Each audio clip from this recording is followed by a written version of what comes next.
The things I would have done differently, and I will always advise people to do, is to settle all the rights, all the traditional rights.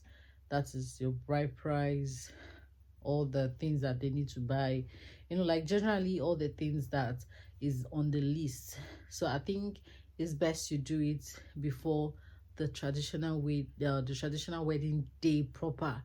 It's not always ideal to do all of that same day of your traditional wedding.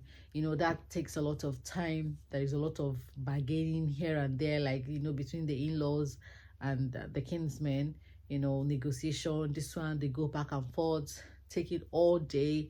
And that was something I wish I did differently. Like, I wish we had taken care of that aspect before the official, like before the party, that's the traditional wedding ceremony itself.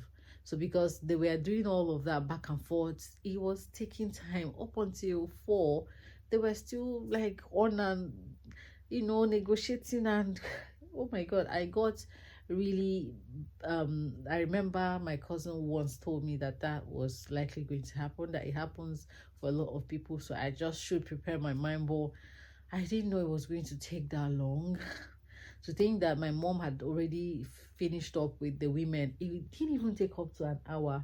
My mom settled with the women and everything was okay from their own side, from their own parts. But my dad, the kinsmen and my in-laws were still, and my father does not have the right to really interfere. He just basically sits there and watch things unfold. It's just once maybe he will just chip in, oh god, don't worry, please, let's leave that aside. But then they were dragging too much, and at some point, because it started raining, I broke down. I started crying. I mean, why do they have to go back and forth? Honestly, I know this is tradition and I'm not here to question tradition, but sometimes I don't understand the rationale. I wish I can wipe away some of these things. Like, why is it that these people, they say they are your kids and kins, or how do they put it, your kinsmen, people that some don't even know you. They probably have seen you once or twice when you were a child and you were brought to the village. Some, if they see you today, they will never recognize you. They've never helped you at all in any way. Yet when you're getting married, they come and make things so difficult for your new family. That's your